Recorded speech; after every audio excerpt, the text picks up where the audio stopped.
আর সে কিছু বলবে না আমি জানি, তবুও আগে সাবধান হওয়া ভালো। আমি এটা বলছি যে আমি তো সারাদিনই ফ্রি থাকি, কথা বললে আমার কি সে দেখে?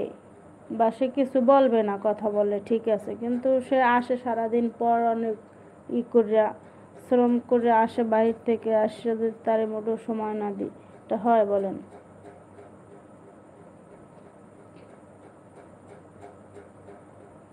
না, আমি কাউরে দিই নাই, আপনাকে দুইজনের সাথে ভালো সম্পর্ক দেখা কথা বলি, ফ্রি হয়ে গেছি আপনার সাথে, খালেক ভাইয়ের সাথে, এই জন্যই আপনাকে দুইজনারে দিছি। আমি তো কাউরে দিই না, আমার সাথে কাউ অ্যাড নাই তো, আপনার ফেসবুকে বলেন পেজে, আর আপনার এই ইউটিউবে বলেন।